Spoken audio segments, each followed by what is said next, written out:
Hi! ఈ క్లాస్‌లో మనం సోషల్ మూవ్‌మెంట్స్ ఇన్ ఇండియా గురించి ఒక చిన్న ఇంట్రడక్షన్ చూద్దాం. దీని తర్వాత రకరకాల సోషల్ మూవ్‌మెంట్స్ ఇండియాలో tribal movements, peasant movements, women centric movements, forest ఎన్విరాన్మెంట్‌కి సంబంధించిన మూవ్‌మెంట్స్, దళిత్ మూవ్‌మెంట్స్ ఇలా చాలా చూస్తాము. ఫస్ట్ మనం దీంట్లో ఇంట్రడక్షన్ చేద్దాం. దాని తర్వాత ప్రతి మూవ్‌మెంట్ సెపరేట్‌గా డిస్కస్ చేద్దాం. ఇండియాలోని సోషల్ మూవ్‌మెంట్స్ గురించి చూద్దాం. అసలు ఫస్ట్ ఈ సోషల్ మూవ్‌మెంట్స్ అంటే ఏంటి? ఎప్పటినుంచి బాగా ప్రాచుర్యం పొందాయి అంటే, ఎప్పుడైతే ఫ్రెంచ్ రెవల్యూషన్ జరిగిందో, ఫ్రెంచ్ రెవల్యూషన్ తర్వాత నుంచి ప్రపంచ దేశాల్లో ఈ ప్రొటెస్ట్ మూవ్‌మెంట్స్ ఎక్కువయ్యాయంట. ఎందుకంటే ఫ్రెంచ్ రెవల్యూషన్‌లో అక్కడ ఫ్రాన్స్‌లోని జనాలు జస్టిస్, లిబర్టీ, ఈక్వాలిటీ వాళ్ళకి మినిమమ్ ప్రాథమిక హక్కులు అందట్లేదు అని చాలా ఫైట్ చేస్తారనమాట. రెవల్యూషన్ చేస్తారు. అది చూసి ఇన్‌స్పైర్ అయిన వేరే కంట్రీస్ కూడా మూవ్‌మెంట్స్ చేయడం స్టార్ట్ చేశారు. ఇన్‌ఫాక్ట్ ఇండియా కూడా చాలా ఇన్‌స్పైర్ అయింది ఫ్రీడమ్ స్ట్రగల్ అప్పుడు. సో, ప్రొటెస్ట్ మూవ్‌మెంట్స్ అంటే ఏ ఏ రకాలుంటాయి? ఇప్పుడు మనం బయట న్యూస్ చూసినా, విన్నా పక్కా ఎక్కడో ఒక దగ్గర బంద్ లేదా ఒక రాస్తా రోకో, ఒక బాయ్‌కాట్ ఏదో ఒకటి జరుగుతా ఉంటది. రైట్? ఇప్పుడు తెలంగాణ ఎగ్జామ్స్ గురించి చూడండి. ఎవరో ఒకరు నిరాహార దీక్ష చేస్తా ఉన్నారు. Since like 2-3 years. రైట్? ఇదంతా ఒక కైండ్ ఆఫ్ ప్రొటెస్ట్ చూపియడం అన్నమాట గవర్నమెంట్‌కి ఎగెయిన్స్ట్‌గా. అయితే రకరకాలలో స్ట్రైక్స్, బంద్, బాయ్‌కాట్ బంద్స్ గురించి వినే ఉంటారు. మనం స్కూల్‌లో, కాలేజెస్‌లో ఉన్నప్పుడు ఏబీవీపీ వాళ్ళొస్తే హాలిడే వస్తది అనేసి బంద్ గురించి వెయిట్ చేస్తాం గదా! రాస్తా రోకో, తర్వాత సత్యాగ్రహ. గాంధీజీ యూజువల్‌గా చేసేవారు ఎక్కువగా సత్యాగ్రహ. అలాగే సెల్ఫ్ ఇమోలేషన్ తగలబెట్టుకోవడం. ఈ తెలంగాణ ఫ్రీడమ్ స్ట్రగుల్ అప్పుడు ఎల్బీ నగర్‌లో ఒక పర్సన్ ఆయననాయన కాల్చుకున్నారు. ఫ్రీడమ్, ఇండిపెండెన్స్ కావాలి అని చెప్పేసి. యాదయ్య అని ఒకాయన, శంకర్ అని ఒకాయన. సో, ఇది సెల్ఫ్ ఇమోలేషన్. నెక్స్ట్ ప్రపంచ దేశాల్లో జరుగుతున్నాయి అని చెప్పారు కదా! ఇండియా ఇంత పెద్ద కంట్రీ. ఇంత పెద్ద డెమోక్రసీ. రకరకాల పీపుల్ ఉన్నారు. సో, డెఫినెట్‌గా ఇండియాలో జరగకుండా అయితే పోదు. మనకు కూడా రకరకాల movements peasant, tribal, Dalit, women, backward cost movements, environment ఇన్ని రకాల మూవ్‌మెంట్స్ ఉన్నాయన్నమాట. అంటే వాళ్ళు ఏదో ఒక ఇష్యూ తీసుకుంటారు. దాని మీద బయట రోడ్ మీదకెళ్ళి వాళ్ళ ప్రొటెస్ట్‌ని తెలుపుతారు. ఓకే. వాళ్ళకి న్యాయం చేయాలి అనేసి. సో, వాళ్ళకంటూ పర్టిక్యులర్ డిమాండ్ ఉంటది. మా డిమాండ్ ఇది. మాకు రేపటి నుంచి ఈ లా కావాలి. ఇప్పుడు ఒక ఎగ్జాంపుల్ ఇస్తా. లైక్ లాస్ట్ ఫ్యూ ఇయర్స్ నుంచి మనం ఫార్మ్ లాస్ గురించి ఒక 3 ఫార్మ్ లాస్ గురించి పంజాబ్, హర్యానా ఇక్కడి ఫార్మర్స్ అందరూ ఢిల్లీలోకెళ్ళి ఎంత ప్రొటెస్ట్ చేస్తున్నారు గవర్నమెంట్‌కి ఎగెయిన్స్ట్‌గా. బికాజ్ వాళ్ళు తెచ్చిన ఫార్మ్ లాస్ వీళ్ళకి న్యాయంగా లేదు అని చెప్పేసి కదా! సో, ఆ ఫార్ములాస్‌లో ట్వీకింగ్ కావాలి.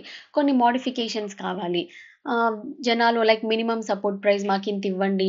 టూ మచ్ ప్రైవేట్ వాళ్ళని అలౌ చేయొద్దు. ఇలా కొన్ని మోడిఫికేషన్స్ అడుగుతున్నారు ఫార్మర్స్. ఇది కూడా ఒక టైప్ ఆఫ్ ప్రొటెస్టే. రైట్? మళ్ళీ ఇప్పుడు ఇలాంటి మూవ్‌మెంట్స్ వెస్టర్న్ యూరోప్‌లో, నార్త్ అమెరికాలో స్టార్టింగ్‌లో చాలా ఉండేవి. ఇప్పుడు మనం ఆఫ్రికా నుంచి బ్లాక్ ట్రేడ్ ఎలా జరిగిందో చూసాం. బ్లాక్ ఆఫ్రికన్స్‌ని యూరోప్‌లో, అమెరికాలో వెళ్లి అమ్ముకునేవారు.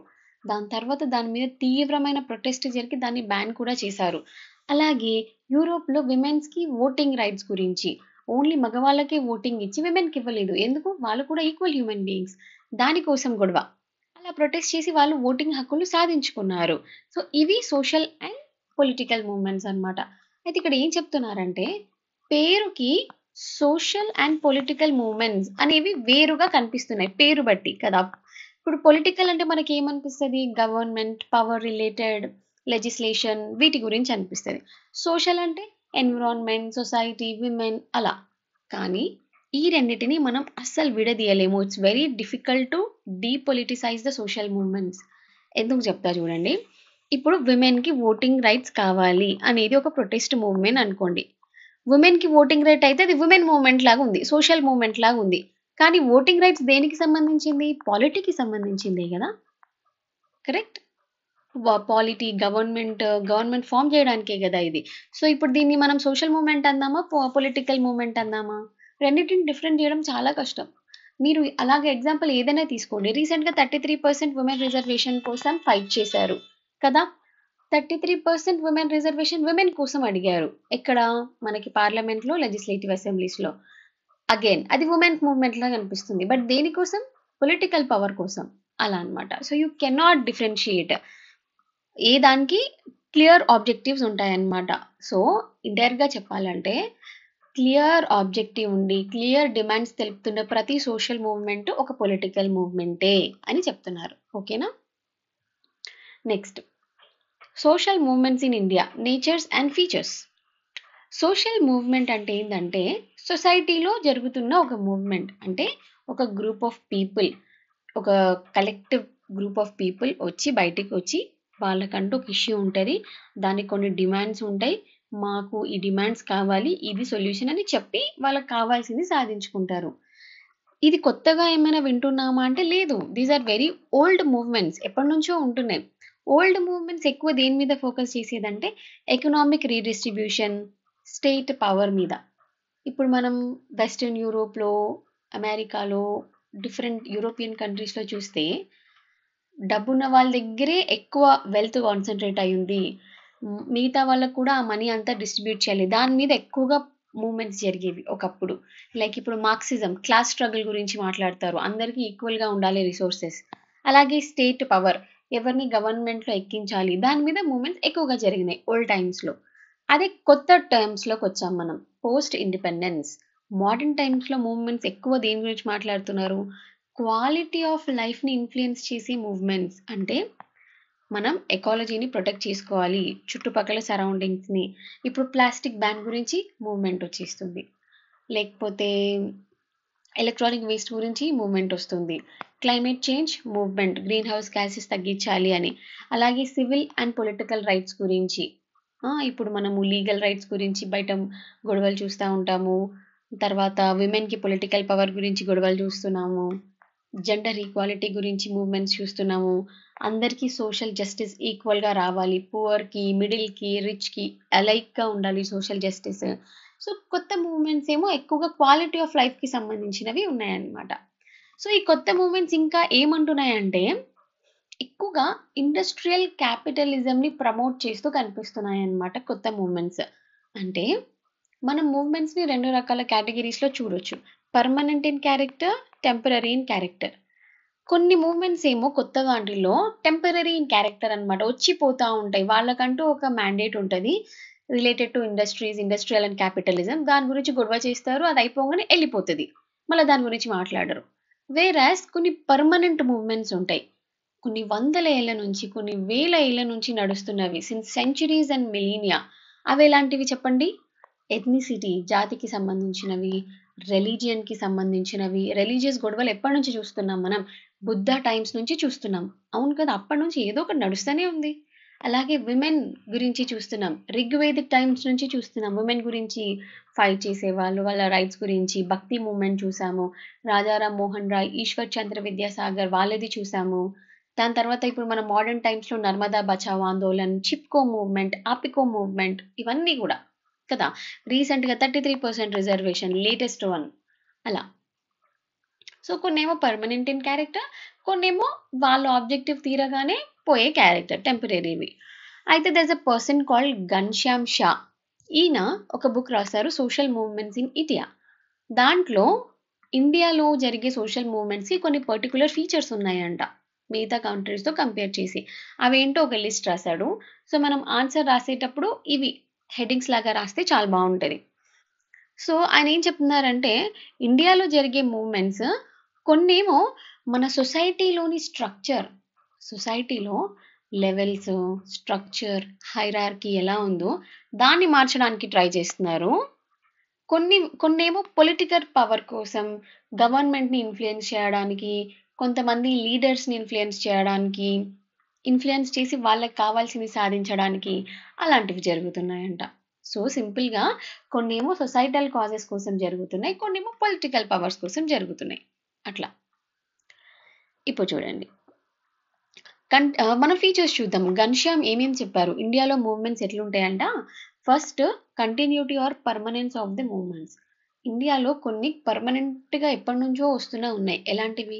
దళిత్ మూవ్మెంట్, అంబేద్కర్ టైంలో నుంచి ఇప్పటికి కూడా దీని గురించి గొడవని, రిజర్వేషన్ మీద గొడవ ఉంటుంది, వాళ్ళకి ప్రాపర్ అడ్మిషన్ దొరకట్లేదు, కోటా సరిగ్గా ఇవ్వట్లేదు, ఇప్పుడు రీసెంట్గా కోర్ట్ కేసులు కూడా నడుస్తున్నాయి కదా దాని మీద, అట్లా. Permanent in character. Backward class movements permanent, women movement permanent. ఇవి ఎప్పటికప్పుడు ఏదో ఒక కొత్త పందా తీసుకొని రిఫ్రెష్ అవుతా ఉంటాయి. So permanency. రెండోది కాన్స్టిట్యూషనాలిటీ. ఇండియాలో ఏ మూవ్మెంట్ జరిగినా రాజ్యాంగబద్ధంగా within the limits of కాన్స్టిట్యూషన్లోనే వాళ్ళకి ఏం రైట్స్ ఉన్నాయి, వాళ్ళకి ఏం లిమిటేషన్స్ ఉన్నాయి, అవన్నీ మంచిగా ఫ్రేమ్ వర్క్ తీసుకుని దాంట్లోనే ఎవ్వరు లైన్ క్రాస్ చేయట్లే, విత్ ఇన్ కాన్స్టిట్యూషన్లోనే ఫైట్ చేస్తున్నారు. Next universality. అంటే ఇండియాలో మనకి 3 లెవెల్స్ ఆఫ్ గవర్నమెంట్ ఉంటుంది. ఒకటి నేషనల్ లెవెల్లో సెంట్రల్, తర్వాత ప్రతి రాష్ట్రానికి స్టేట్ లెవెల్, తర్వాత కిందికి వస్తే ప్రతి జిల్లాకి డిస్ట్రిక్ట్ లెవెల్. 3 లెవెల్స్లో మనకి మూవ్మెంట్స్ కనిపిస్తున్నాయి. అంటే ఒక రకంగా ఇండియా అంతా కనిపిస్తున్నాయి మూవ్మెంట్స్ కదా. So there is universality of movements. Next empathy and coherence among movements. అంటే సౌత్ ఇండియాలో ఒక మూవ్మెంట్ జరుగుతుంది అనుకోండి, ఒక మేజర్ మూవ్మెంట్, అలాంటిదే ఏదో ఒకటి నార్త్లో కూడా కనిపిస్తుంది, అలాంటిది నార్త్ ఈస్ట్లో కనిపిస్తుంది. ఇలా జరుగుతున్నప్పుడు ఒకరికొకరు సపోర్ట్గా ఉంటున్నారు, ఒకరొకరు అర్థం చేసుకుంటున్నారు. ఇప్పుడు సౌత్ ఇండియాలో వెస్టర్న్ ఘాట్స్ ఉంది, వెస్టర్న్ ఘాట్స్లో నీలగిరీస్ ఉన్నాయి, నీలగిరీస్లో షోలా ఫారెస్ట్లు ఉన్నాయి. ఈ షోలా ఫారెస్ట్లు పాడైపోతున్నాయి, డిగ్రేడ్ అయిపోతున్నాయి, హ్యాబిటాట్ పాడైతుంది అనేసి ఒక ప్రొటెస్ట్ మూవ్మెంట్ జరుగుతుంది. దానికి ఆబ్వియస్గా నార్త్ నుంచి సపోర్ట్ ఉంది మనకి, నార్త్ ఈస్ట్ నుంచి సపోర్ట్, ఈస్ట్ నుంచి కూడా సపోర్ట్. ఇప్పుడు మధ్యప్రదేశ్లో పన్నా ఫారెస్ట్ ఉంది, అక్కడ టైగర్ రిజర్వ్ కూడా ఉంది. అక్కడ ఏదో గవర్నమెంట్ వాళ్ళు ఏదో ప్రాజెక్ట్ ప్రపోజ్ చేశారు, బట్ అది Ken Betwa water linking project ఉంది కదా అది. బట్ ఆ ప్రాజెక్ట్ చేస్తే అక్కడ టైగర్ రిజర్వ్ చాలా మునిగిపోతుంది, ఫారెస్ట్ మునిగిపోతుంది. దాని గురించి ఇండియా అంతా వచ్చి సపోర్ట్ చేస్తున్నారు, వద్దొద్దు అలా చేయొద్దు, అనవసరంగా ల్యాండ్ పాడైపోతుంది. అలాగే గోవాలో ఒక ఫారెస్ట్ ఉంది, దాన్ని అక్కడ ఒక రైల్వే లైన్ వేద్దాం అనుకున్నారు. ఆ రైల్వే లైన్ వేస్తే ఫారెస్ట్ క్లియర్ చేయాలి, లేదు లేదు దాని గురించి వేయొద్దు అని. సో కామనాలిటీ, ఒక ఎంపతి అండ్ కొహరెన్స్ ఉంది ఇండియా అంతాలో. ఎస్పెషల్లీ ఫారెస్ట్ని కాపాడుకోవడంలో, ఎన్విరాన్మెంట్ని కాపాడుకోవడంలో వండర్ఫుల్ లింకేజెస్ ఉన్నాయన్నమాట ఇండియా మొత్తంలో. నెక్స్ట్ కొన్ని జనరల్ మూవ్మెంట్స్ ఉన్నాయి, కొన్ని కమ్యూనిటీకి స్పెసిఫిక్గా ఉన్నాయి. జనరల్ మూవ్మెంట్స్ అంటే ఎట్లాంటివి ఇప్పుడే చూసాం, ఎన్విరాన్మెంట్కి సంబంధించినవి. ఫారెస్ట్లు మునిగిపోవడం కానివ్వండి, వైల్డ్ లైఫ్ చనిపోతుంటే, హ్యాబిటాట్ డిస్ట్రక్షన్ అయిపోతుంటే, ఇల్లీగల్ ట్రాఫికింగ్ జరుగుతుంటే, ఇలాంటివి జనరల్ మూవ్మెంట్స్. వీటి గురించి బయట అందరూ వచ్చి చేస్తున్నారు, కరెక్ట్. మీకు ఇంకో ఎగ్జాంపుల్ ఇస్తా, లోక్పాల్. లోక్పాల్ గురించి ఎంత గొడవ చేశారు, లోక్పాల్ ఇండియా అంతా సపోర్ట్ చేసింది, ఇట్స్ జనరల్ మూవ్మెంట్ కదా. సెంటర్కి లోక్పాల్ ఉండాలి, ప్రతి స్టేట్కి లోకాయుక్త ఉండాలి. ఎవరు లోక్పాల్ అంటే యాంటీ కరప్షన్ ఆంబుడ్స్మెన్ లాగా. ఓకే, ఈవెన్ ప్రైమ్ మినిస్టర్ అయినా సరే, చీఫ్ మినిస్టర్స్ అయినా కరప్షన్ చేయకుండా చూసుకోవడానికి ఆంబుడ్స్మెన్ అయినా జనరల్ మూవ్మెంట్ అది. అట్లనే కమ్యూనిటీ స్పెసిఫిక్ కూడా ఉన్నాయి. ఎట్లాంటివి, విమెన్ కోసం ఒక మూవ్మెంట్, పీజెంట్కి ఒకటి, దళిత్కి ఒకటి, ట్రైబల్కి ఒకటి, ఏ సెక్షన్కి ఆ సెక్షన్ స్పెసిఫిక్ మూవ్మెంట్స్ కూడా ఉన్నాయి. Okay, next autonomous in activity. ప్రతి వాళ్ళు గవర్నమెంట్తో టైఅప్ అయి చేయట్లేదు, ఇండిపెండెంట్గా ఆటోనామస్గా కూడా చేస్తున్నారనమాట. వాళ్ళకంటూ వాళ్ళకు ఆర్గనైజేషన్ ఉంటుంది, స్ట్రిక్ట్ నార్మ్స్ ఉంటాయి, వాళ్ళే ఫండింగ్ తెచ్చుకుంటున్నారు, వాళ్ళే మంచిగా ఒక గ్రూప్ ఫామ్ అయ్యి బయటికి వెళ్ళి లాబియింగ్ చేస్తున్నారు, ప్రొటెస్ట్ చేస్తున్నారు. So they are very autonomous, ఎవరి మీద డిపెండ్ అయి చేయట్లేదు ఇండియాలోని మూవ్మెంట్స్.